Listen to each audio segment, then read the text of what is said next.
All right, let's keep going. We'll go through the large intestine here, which isn't a very long section, and then wrap up by talking about digestion in total. The large intestine, also known as the colon, is the extension after we've transitioned from the intestine, small intestine, into the large intestine at the ileum. So remember, the ileum was the terminal portion of the small intestine, now making its way to connect to the large intestine, and that occurs at the cecum.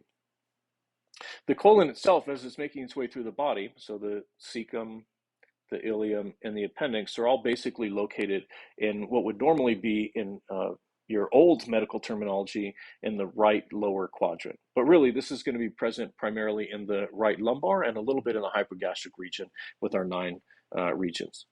So that happens here on the right side. As we transition, then the colon is going to make its way up. That's our ascending colon.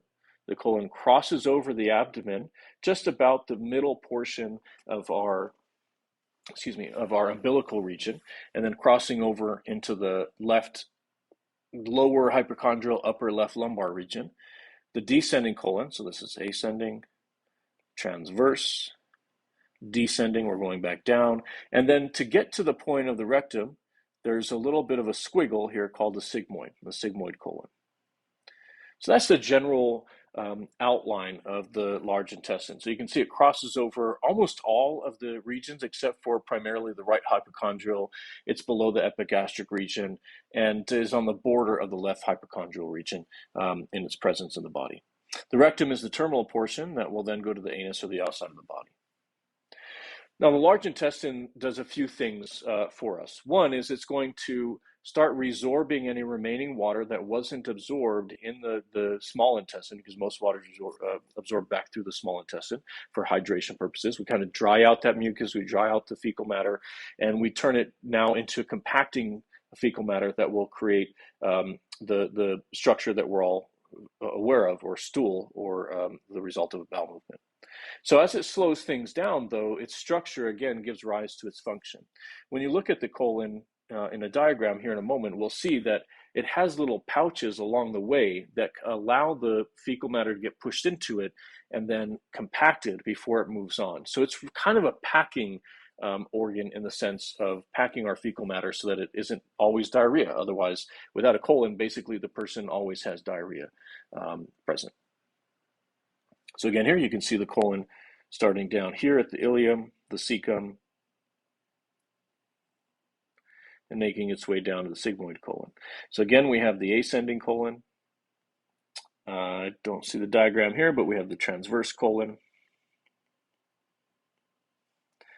descending colon, sigmoid colon, rectum, and anal canal. So basically across all regions to some degree, except for our hypochondrial and epigastric regions. The colon or large intestine has smooth muscle fibers that are in it to help contract and allow for peristalsis to move stuff forward. It also creates a churning presentation, and when you defecate, that smooth muscle helps propel the bowel movement or stool out. It has a mucous membrane lining. Again, it needs mucus. It's rehydrating or resorbing water, dehydrating, but it still needs some mucus to allow lubrication of this solidifying tissue out of the body. So in this picture, again, you can see the structures. You can see the mesentery and the blood vessels all connected through here to give the blood flow to the smooth muscle, the tissue, and allow for resorption of any remaining water that's left. And you can see that through the colon, we have these little pouches along the way. And each of these pouches, this is a normal colon, each of these pouches is where the fecal matter that is really kind of wet coming out of the small intestine will start to compact and create formed stools. Also of note, we haven't talked a lot about it. It's kind of it's an organ that we don't give a lot of credit to unless the person has appendicitis. But the appendix is located at the joining of the ileum, the small intestine, and the cecum, or the start of the large intestine. And of course, it doesn't function in a large degree normally in our body. The latest idea is that it may be an area where some bacteria is stored that can be secreted into, I guess that'd be the term, secreted into the intestine to help us in maintaining our normal intestinal flora environment. really it can cause blockages, get an infection, and if it's infected, it can easily burst. It's not a very stretchy tissue, and when it bursts, it's a life-threatening bleed in the patient. There are a number of disorders of the large intestine, and generally the result of disorders of the large intestine are going to change the rate at which the person is creating stool, so they may increase frequency or decrease frequency, so they could either be constipated or have diarrhea as a result from these changes in motility. Also, if the person has inflammation of the intestine, that would result in a variety of these things, including perhaps even bleeding. Diverticulitis is a pretty common form of large intestine disorder in which, let me back up here for our diagram. Diverticulitis is when you have a weakening of the wall of our colon. And I want you to kind of equate diverticulitis almost to like a aorta having an aneurysm. You end up, although there's these structured pouches that should be there, the patient with diverticulitis has inflammation and weakening of the wall, and that can allow a bulge to occur, almost like an aneurysm, and that bulge is going to collect fecal tissue, is likely going to bleed as it's inflamed and stretching, so bleeding and bowel movements is common, likely also painful, and the emergent part of diverticulitis is the diverticuli, or these pouches that are created, can rupture, creating a life-threatening bleed, but also we have fecal matter that's for a large portion, a large percentage of the stool that we produce has bacteria in it that we're processing out of our body. So if that leaks into the abdominal space, not through our alimentary canal, which is a tube through us, but into the inside of the body, we can have life-threatening bleeding and a risk of sepsis. Colitis is a general term. There's a variety of types of colitis. One of the types of colitis that's not associated with medication is called ulcerative colitis, in which a person has an autoimmune disorder that causes their colon to become inflamed.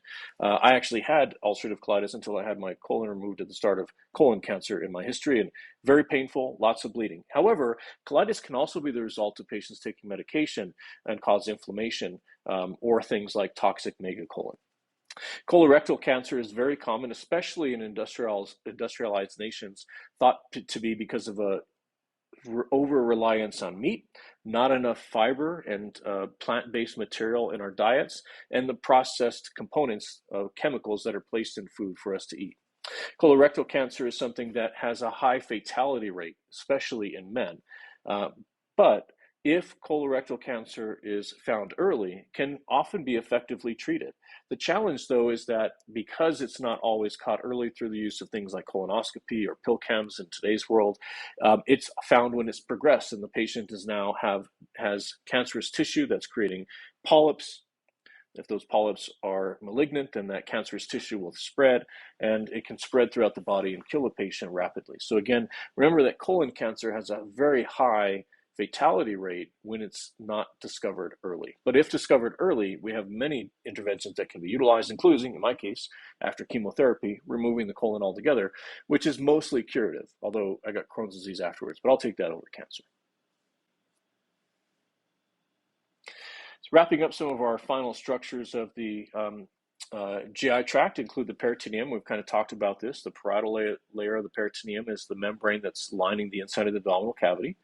The visceral layer is covering the abdominal organs, and it creates a potential space in the peritoneum where there's a little bit of, you could think of as lubricating fluid between those. If that space gets inflamed, like in peritonitis, then it will result in abdominal pain and can cause inflammation and disorders for the patient's GI tract. Extensions of that membrane, or the peritoneal membrane itself, include some of the larger structures that are surrounding and kind of interacting with our intestinal organs.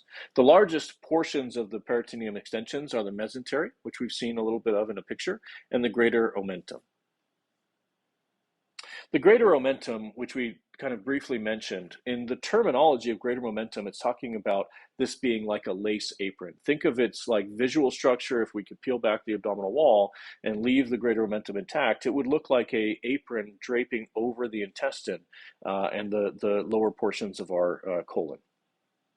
Here's a picture as if we removed the abdominal wall of the greater omentum. So you can see the greater omentum being a lace apron is a pretty fit visual term for it. So the greater omentum, again, is an extension of our peritoneum.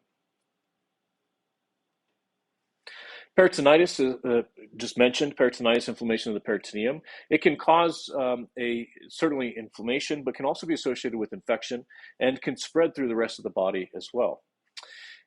Another situation that occurs in the peritoneum that isn't necessarily associated with peritonitis, although there may be some association to some degree, is ascites. Ascites is when you have an abnormal accumulation of fluid in the peritoneal space. And so that would be if we're saying this is the anterior portion of the peritoneum, this is the internal portion, at least from my diagram, posterior. Here's our intestine through it. This potential space, again, a potential space is a space that has very little room inside of it naturally, but can accumulate large volumes of fluid. In some cases, patients can have the removal of some of the serous fluid from blood vessels into the peritoneum between our visceral and parietal peritoneum, and that accumulation of fluid will cause the belly to bulge. Now, this doesn't look just like bloating. When you have advanced ascites, remember it's fluid filled. It's not like they have a bunch of gas in their intestine, which is mostly normal. This is when somebody has fluid in the space outside the intestine and inside the abdominal wall, and that fluid is going to put pressure on the compressible abdominal contents, but it'll also put outward pressure, causing the abdomen to stretch out. So forgive the analogy, but in my mind, when you see ascites, it looks as if the patient has like one of those big bouncy balls on their belly. When you percuss the abdomen of ascites, you'll hear dull percussion because it's accumulated with fluid, so it absorbs the sound waves. It's not as though it's filled with air.